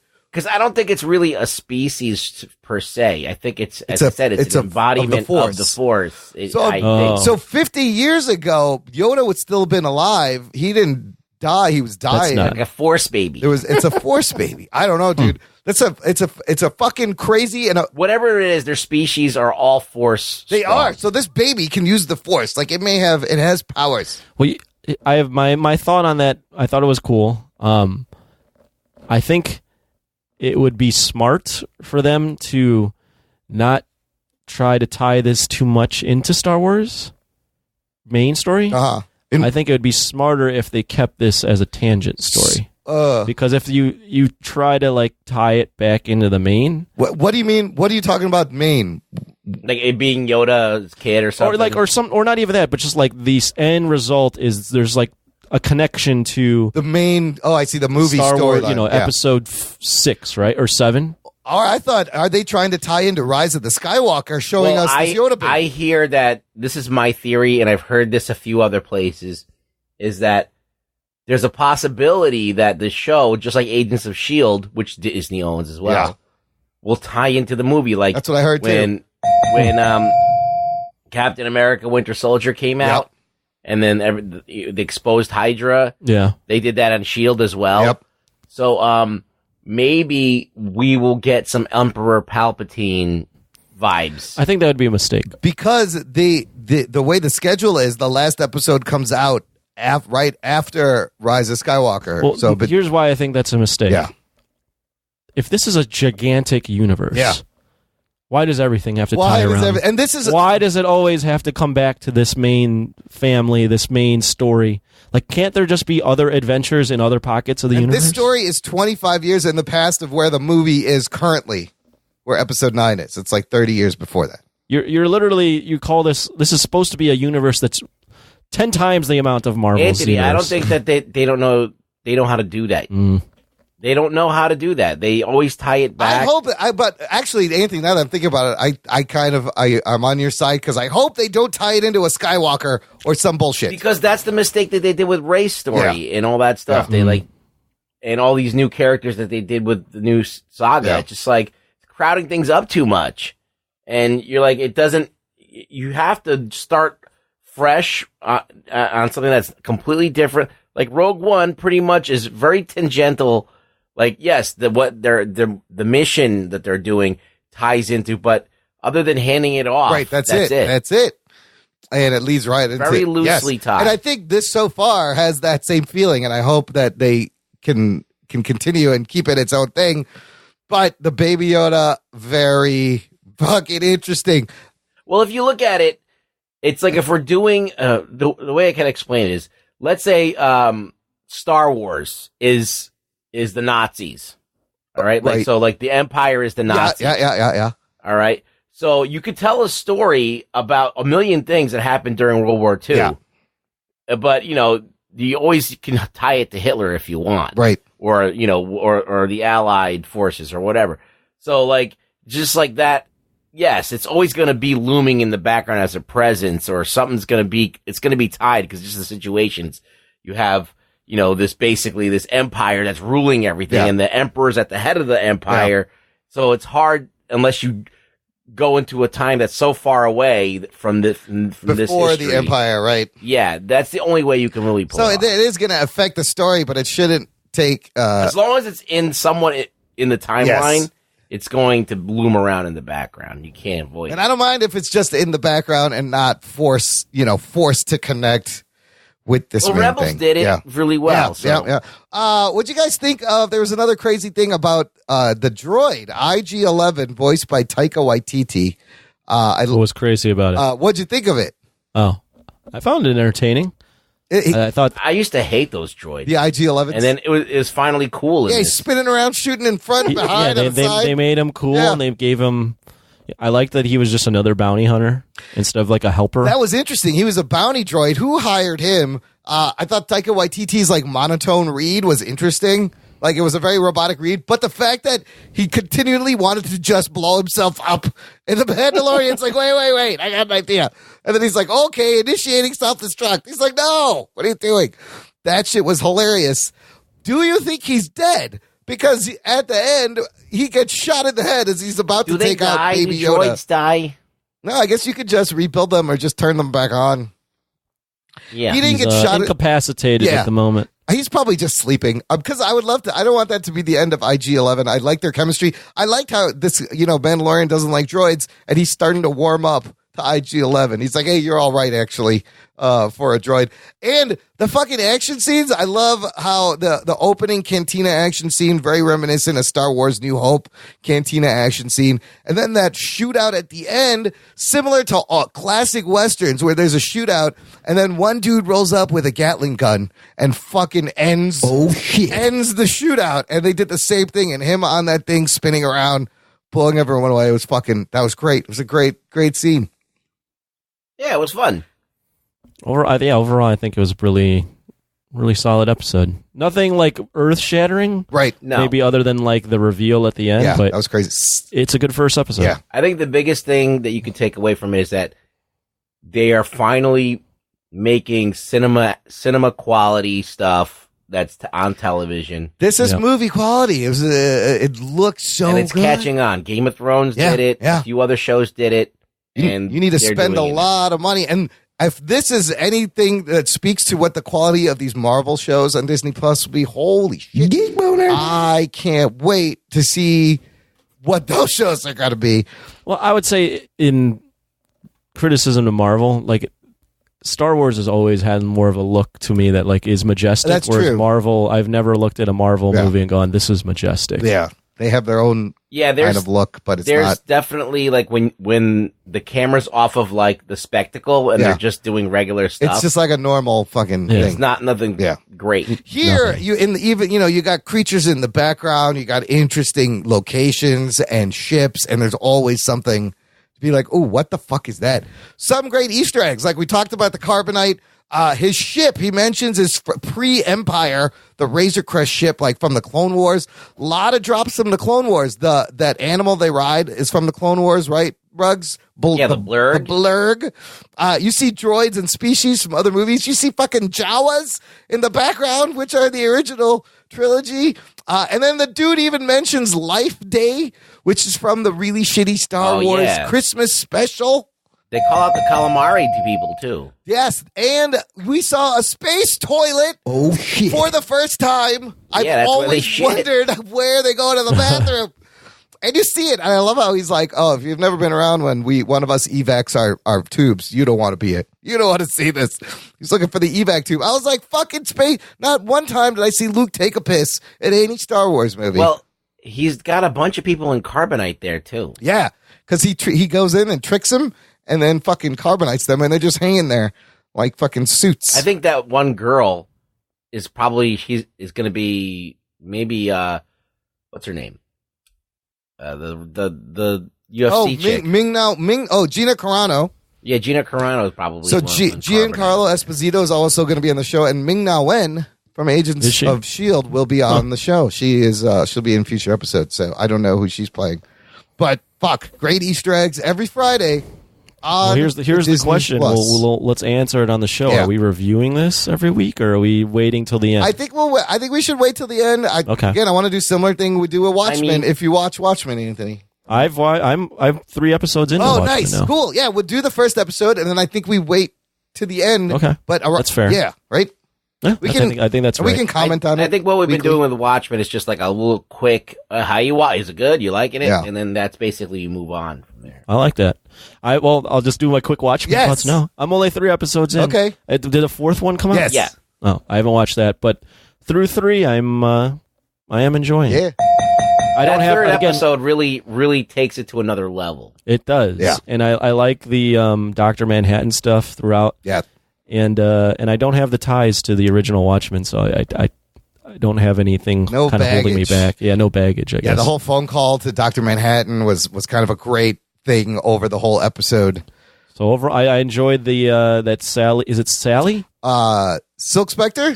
What's her name? It's Lori Blake. Lori. Yeah. Lori. Yeah. I enjoyed the addition of Lori in this. Yeah, she comes in just fucking things up. Kind of feels like she knows things.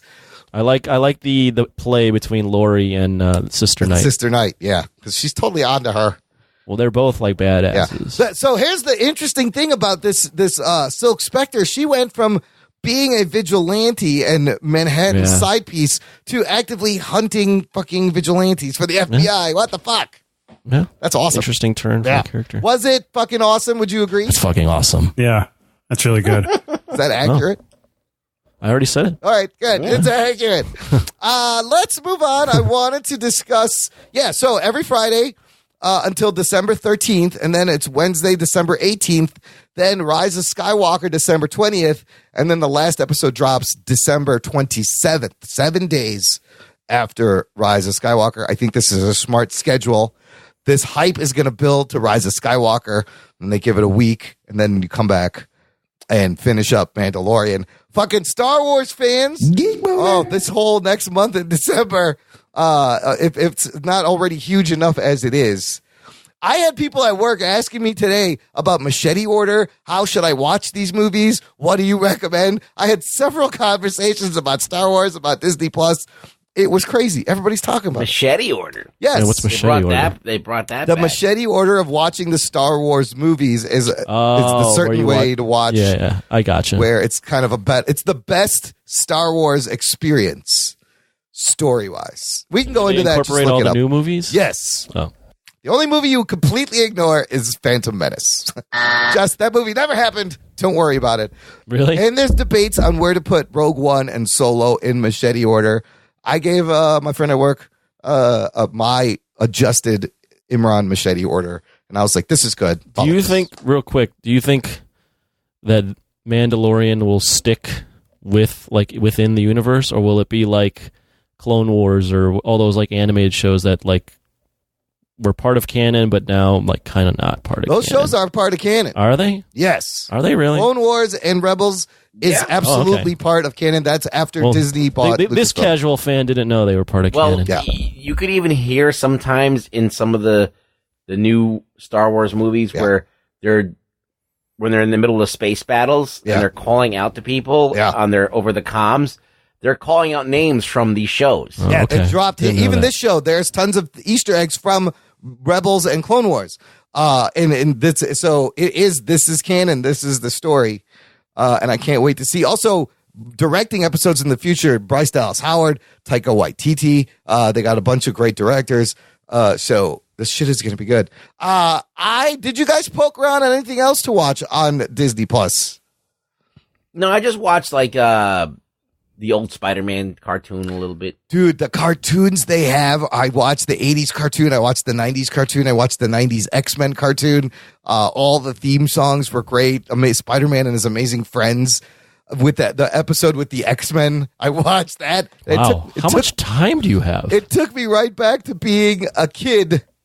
I don't know. I was poking around. I was up. Maybe I was up late. I was up late poking around, but I didn't actually like watch anything. I was just seeing what they had. I have some recommendations that you guys should check out. Avengers Endgame is on there. But what's funny is like Infinity War is not on there. Just Endgame. Infinity War still has the contract with Netflix. Yeah, but why is Endgame off Amazon Prime now? Or it probably it's on both. It's not on Netflix. It was on Netflix. It is on. It's on both now. No, I asked about Endgame. Endgame was on Amazon Prime. I only know that because I use your Amazon Prime and I watched it. What the fuck? What? Get the fuck out of here. I don't know. We'll have to check. Because it was on Netflix too. Endgame. I thought. No, it wasn't. Oh, it wasn't. Never was. It was on Amazon Prime. Yeah. It may not be on there. I don't know. But there are new deleted scenes. Oh, shit. That were not released previously. One of them, after Tony snaps, he is in the soul world with a grown-up Morgan Stark played by Catherine Langford. And it's kind of like a sad, touching scene. And then there's like another whole scene where all of them are there in this trench coming up with the plan to get the gauntlet to the van where the machine is. And it's like a whole different take on this. And everybody's in it. It was kind of fun. So I thought that was interesting. New deleted scenes to check out. Alternate Black Widow deaths and Hulk and visiting the Ancient One. There's different deleted scenes. There's this 12-minute hype reel show called Expanding the Universe.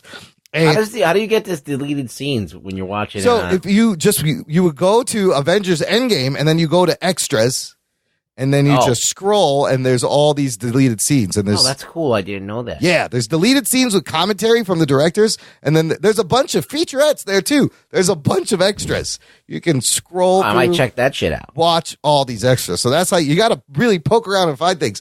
Expanding the universe, what this is, it takes Kevin Feige's presentations from San Diego Comic-Con D23, cuts them together where you meet all the new characters from the new shows, and he quickly goes through all the new shows. It's only 12 minutes.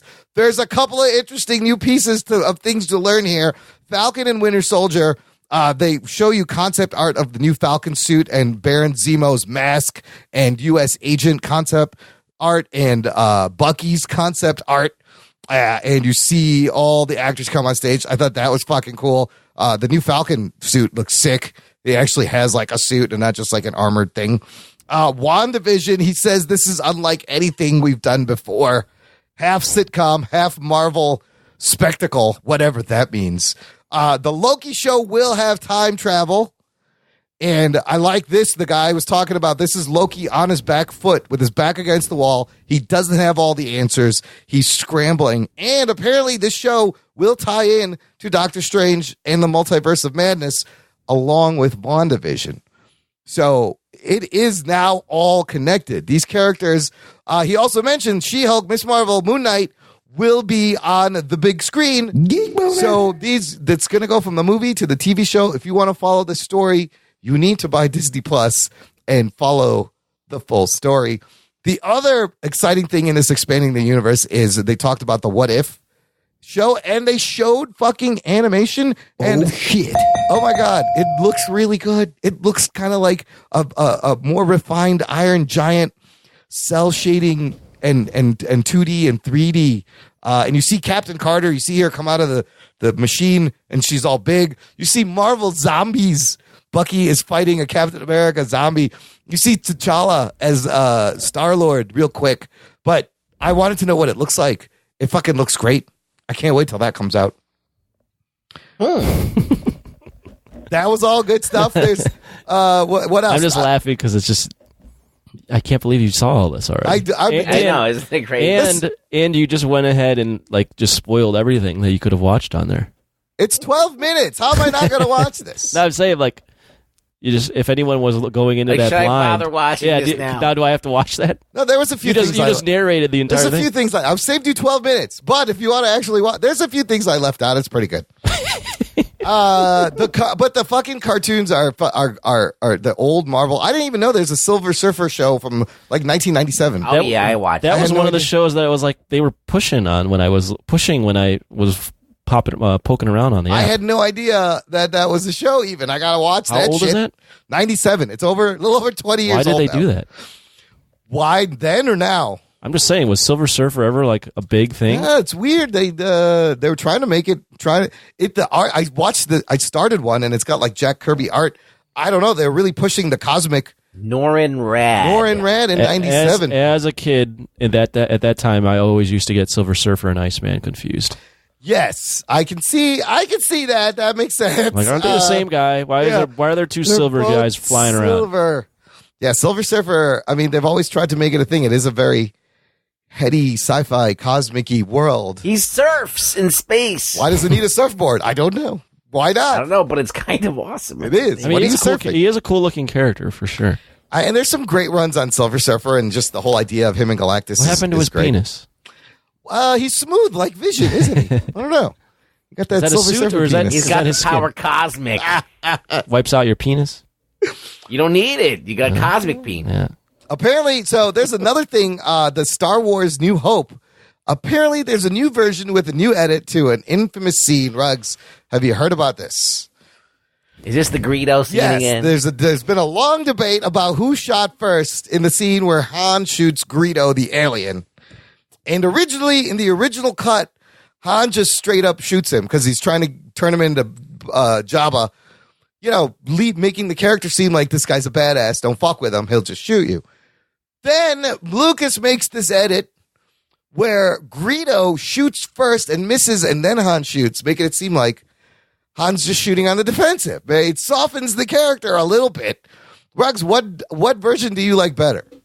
I like it when Han Solo shoots first. I also do. I think Han still shot first. Well, hey, go fuck yourself. Well, now, if you pull up the scene on the Disney Plus app, they've added a little tiny weird thing that makes no sense. They shot at the same time? No. Oh. Before he shoots, Greedo goes, McClunky. He says McClunky? He says McClunky. And McClunky was trending, and it's now a meme. He pretty much says, but I have no idea why, McClunky. Who is yelling. Who is McClunky? Is this some kind of space detective that's Telly Savalas? Hey, get McClunky on the case. He'll figure it out. Apparently, though, this version was left with Lucasfilms. He left it to the company in 2012, right before he sold Lucasfilm. Lucas changed this and sat on it. I don't know why. Your ass sat on it. Sit on this. Cunningham. McClunky. He just look it up. There's Twitters everywhere of the scene, and is that like "What's up, motherfucker" in Greedo? I think it was something like "You're gonna die, McClunky" or something. But it just sounds like he's saying McClunky for no reason. Although it looks amazing in like 1080p restored, high def, whatever. Now I gotta watch this shit too. I kind of want to watch Mary Poppins too because that's all cleaned up. And Mary Poppins apparently looks amazing. Ooh. The original Mary Poppins. Cheeky. All right, let me ask you guys this. You're going to go in and get any of this nostalgia stuff. Anthony, realistically, how often do you see yourself pulling this thing up to watch something? I mean, not that often, to be honest with you. But I will. I mean, it is fun to poke around on there and just feel like a kid for a little bit. I'm watching Mulan tonight. Are all the new Disney remakes on there? No, they are not. Did we talk about this? Yeah, we did last week. The new ones are not going to be When are those there. going to get on there? I don't know, but I'd be intrigued to watch those. Yes, definitely when they put like the Lion King remake and Aladdin and all that shit. Yeah. I think those also have Dumbo on there? Dumbo is on there. That's the one that bombed that nobody liked. They put that fucking thing on there. Let's see. I still have it pulled up here. Dumbo's on there. And the Lady and the Tramp live action. I mean, maybe I might check that. I don't know. Cute animals sometimes get me. I mean, anecdotally, my coworker was like pumped for the Lady and the Tramp. She's a big Disney fan. She's like, oh my God, I got to watch that. Oh my God. I didn't get to watch it last night, but I'm going to watch it. Like the 3 Toy Stories are on there, but not the new one. You know, that movie didn't even come out yet. Toy Story 4? Did it? Oh, it's out. Yeah, came out. Fucking hell. Came and went. It absolutely came. It's on. Damn it. You can rent it on streaming, Anthony. That's how long it's been out. Wow. Yeah. No kidding. Yeah. I'll watch it when I want to cry a lot over my toys. They have the documentary Free Solo on here, which I've seen, which is really good, and it's fucking frightening and gets your heart racing. It's about this guy who free climbs, and he's trying to free climb like the longest thing. And I thought this was a documentary about Han Solo. Wow. Surprisingly, just like The Mandalorian is not about a guy who owns a DeLorean. Free Solo is this guy, and but the way the other guy shot it, GoPros hanging next to him, and the guy clearly there's no ropes. There's nothing connecting him to save him. It's free climbing, and if he falls, that's it. It's fucking good. Let me ask you guys real quick. Do we think Disney Plus on its own will ever be like number one in the streaming? What do you mean by number one? I think once these Marvel shows comes out, it's got a chance. I think once the shows start interweaving with the movies and it goes back and forth, I think that's what they got. I think they can get close to Netflix's $158 million subscribers. That's the one thing that Netflix doesn't got. Yeah. They don't have billion-dollar box office movies and that kind of cachet that like little kids are growing up with these characters. I mean, with actors that have been in the highest grossing movie of all time, and now it's just on Disney Plus. That's going to add some more subscriptions. Do you think they're limited because it's so? Even we all just admitted, it's so kiddie. Like you literally get on there and you feel like a kid, but I feel like that'll push away, some. It's a good and bad fans. thing though, because you feel like a kid again, but then you also feel a little bit skeevy that you're in here. I think long-term viability is going to be tough, but I think for a while, I think for maybe a few months or maybe a year or two, they're going to really be tough to beat. Yeah. Okay. And I think in the long term, I think that in the long game, I think that something like HBO Max is going to come to the forefront. I think the Hulu play is also going to be very important. See where that goes and whether you can jump. Like if you're in this Disney Plus and maybe you want to jump to a Hulu show, that you can click a Hulu button and it takes you over there. Yeah, that's what I think they need to do is either maybe consider merging them, but then you can't name a Disney, or you have like a Hulu button that you can just jump need a button, into. right? Don't show the shows. Just make it easy. easy. You should do it like a Hulu and ESPN. Yes, yeah. Make it easy to jump over there. If you buy the bundle, yeah. Yes. But, I mean, right now, this is the talk of the town. I can't imagine. I like it. Rug Boy said, I think the buzz for the next 6 months to a year is going to be solid as they get more of the Marvel movies, as their other licensing things expire and they build their catalog and new shows come out. All eyes are on this, and they did not fucking drop the ball. Fucking Disney is on its way. I, for one, welcome our corporate overlords with mouse ears. I'm happy to be at your service. You fucking evil geniuses taking over the world with this thing. Yeah, it's pretty amazing. Everyone just bends over and greases it up. Fuck, dude. I mean, just the fact that this worked with 10 million people. McClunky. You can watch all of Boy Meets World. Come on. Shit. That's where Topanga for you, Topanga for me. Was Boy Meets World a Disney thing? For days. Or did they acquire that? It was probably I think produced. they acquired that, right? It may have been produced by Disney for like ABC. Oh yeah, ABC is Disney. Or I don't know if it was at the time, but like I don't know if any of these, what of these they bought. Like all of these they have paid for in some fashion. You know, Boy Meets World was Disney. It was Disney, yeah. They did TV shows. Remember that? You got great sports movies like Remember the Titans and Miracle, Secretariat. It was a little like when I was poking around.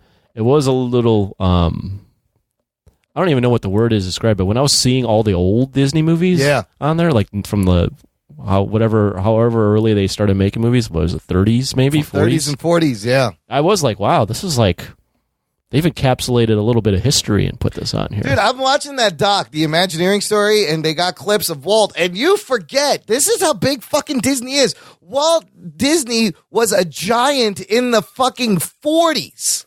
In the 50s, he was a household name at this point. He was already revolutionary. Everyone was talking about Disney. And to see that and to see where it is now. That fucking Nazi. You allegedly. Alleged. What? To see what they've done with this brand and that Disney is a person. And it started with this dude who had a dream. And it's been for fucking 60, 70 years. Unbelievable. You know, in another life, you could have been Walt Disney, Imran. I could have. Very close. I feel like you have the same amount of enthusiasm, and you could probably create things. You just didn't have the will. And he's also a white supremacist. And you're also a white. What? Who said that? Get the fuck out of here. Not funny. Fuck that show. That's a big fuck up right there. That was a great line, and you know it. I look like a white supremacist. Imran on the and outside. I'm the Imran. Well, gather around, Imran and ears. We have a meeting. We must take a meeting. I would have came up with a fucking mouse with big ears. But yeah, it's just from what was the... He was like, I'm going to have this fun mouse? Like, what was the... I guess I'd have to do my own research. I just think that he was doing cartoons on a constant basis. Yeah. And he was putting them on the trailers of movies. Yeah. And they just... they took hold, just like anything that's stupid. Yeah. But then, right. But yeah, and then from that to actually concept an amusement park, which was again ahead of its time, super risky move. Nobody thought this was going to be a good thing, and he's like, "No, I'm making this. I'm making a fucking train you can ride around and put a castle here." And I mean, it's crazy. Like he's just changed so much. So I love the old Walt documentaries. The Disney stuff is always really fast. The history behind it's fascinating. There's also a documentary on the Star Wars, like making of the Star Wars trilogy, in the Star Wars section. So yeah, good stuff. Okay, one more question. Yes, about what's the out of those 5 brands? What do you think's the biggest right now? Disney, Pixar, Marvel, Star Wars. Disney, Pixar, Marvel, Star Wars, Nat Geo. Nat Geo's probably last, right? We'll leave that out. Yes, that's a whole different thing. It's a huge brand. But it's like it's a nature. And they got great shows. Between Star Wars, Marvel, Pixar, and Disney, I would have to say Disney proper still is probably the biggest. The big nut. The big balls. I would agree. Yeah, I guess I would agree too. Marvel's the hottest right now, but Disney has the longevity. Star Wars is struggling a little bit. Yeah. But it has 40 years, and just like we've seen with Star the Wars has Mandalorian, the probably fucking craziest fan base, right? Has the craziest fan base. But the Mandalorian proves that even after 40 years, you can still do cool Star Wars feeling stuff. I feel like Pixar is like the street cred one, where they're like, this is the brand that like just came out of nowhere and just delivered earth-shattering shit every time. Technology-wise and just tight stories and characters. Marvel's like the old stuff that became cool again. But Disney is your nostalgia. Disney is what you grew up with. Disney has been there every part of your life, Disney's every been time the of the year. Right? Yeah, and I mean, if you Star look Wars is the people that like really smell. Do they? I don't know. You nerf herder. I mean, they're all the same. Probably all fucking big brands. I just feel like Star Wars. Maybe this is because my bias isn't as cool right now as like Marvel.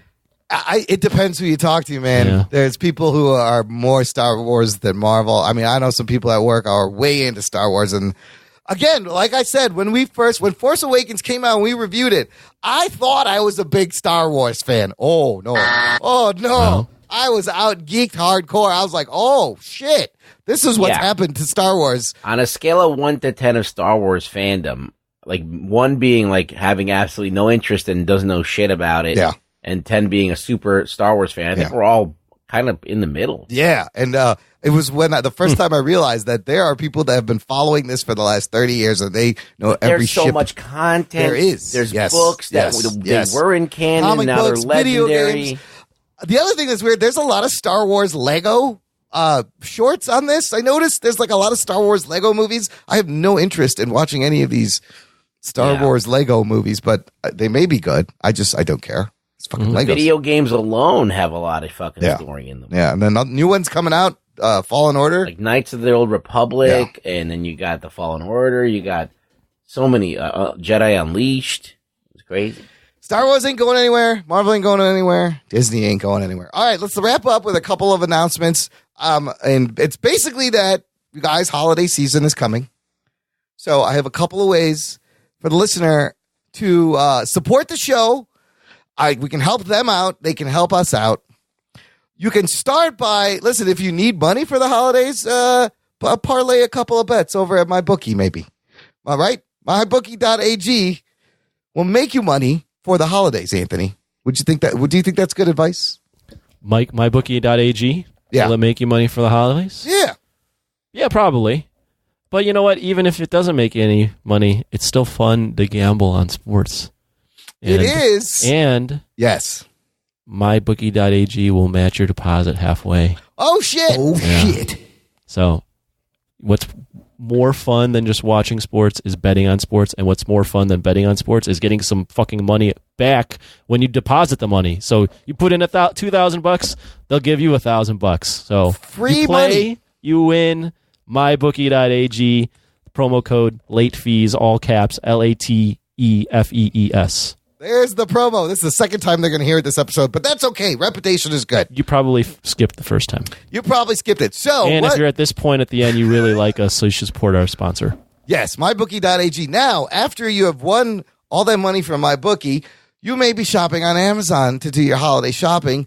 Make sure you use our affiliate link. If you visit our website, there's a banner there. There's a link in the show notes of this podcast, this episode, right on your phone that you're listening to right now, or simply type in jockandnerd.com/Amazon, and that's our affiliate link, and you'll be helping us out. Do all your shopping there. This is unfortunately U.S. only because only Americans, biatch. Well, here's the thing. I signed up for the Canadian affiliate, okay? Right? All right. Because our Canadian listeners' Facebook group are like, this is working Canada. I was like, here, Amazon's Canadian affiliate link for you. But I also mentioned that within 180 days, you need to have an order or they shut it down. You need to use it or lose it. Well, they shut it down after 180 days because nobody placed an order using the Amazon. Ow. So Canadian listeners, if you're going to do this, just let me know. I'll sign up again. I'll get it running. But you have to it is true. If you don't use it, you lose it. It's absolutely true. Okay. What's next, The next one, we have an affiliate link for a great geek merchandise site called Merchoid. Whoa, what's on there? This is where you get those awesome geek knitted sweaters, Christmas sweaters, the loud Christmas sweaters that have like Marvel and DC and Star Wars and Game of Thrones. And they have tons of geek genre related gifts. Again, link in the show notes. There's a banner on our website, or just type in jockandnerd.com/merchoid, MERCHOID. There's a lot of cool shit there. Stuff I haven't seen anywhere else. So, and if that's not enough, there's more. There's more. Say but wait, there's more. But wait. Oh, shit. Say you know. Wowie zowie. A gamer or someone who has an office chair that's breaking, or someone that just needs a new chair. I am sitting on amazing Ewin racing gaming chair. I can describe this in 2 words. This chair is sweet. That's how good it is. Visit ewinracing.com. Use promo code JOCKNERD, and you'll get 25% off these awesome luxury premium gaming racing chairs. They got a lot of good models. And then finally, we have a merch shop, jockandnerd.com/shop. It's our TeePublic shop. There will be sales running over Black Friday, Cyber Monday, all through December. There's always reduced prices. You can buy shit with our face on it. There's T-shirts, hoodies, tote bags, stickers, cell phone cases, a whole bunch of shit. I don't know if you would give that as a gift. Buy that for yourself. You should. Anything with our faces on it, it's a great gift. Be like, here, wear this and listen to the show. We've basically covered your holiday season. You don't need. We're a one-stop shop. There it is. We got everything. We got deals. We got sponsored deals. We got everything for you. You got if you want to compromise Imran's soul even further, he'll sell some product for you and shill it out. I'll sell. Yes, the best of his ability. You need a sponsor? Hit me up. We'll do a live read. I will sell my blood. We'll be doing this at the end of each show for about 20 minutes every show. Until you buy something. That's it. Also, please continue to rate us in the Apple Podcast. We're up to 103 on our way to 200. Picked up a couple, trying to get to 200 Apple Podcast US iOS device ratings so we can be in Rotten Tomatoes. Whew, that's a lot of stuff. But that's it. Ruggs, where can the people find you? You can find me on Twitter at ReallyRugBoy. So come by and say, what's up, biatch? If you need to remember any of the shit I just said, visit the show notes, jockandnerd.com/302. All of this is there. There's no excuse for you not to be able to find any of the shit to click on to use. And that's it. Spread the geekery. Have fun. Subscribe to the show. Tell your friend. Thanks for listening to the Jock and Nerd Podcast. My name is Imran. My name's Anthony. He's the Jock. He's the nerd. We'll peep you next time. Let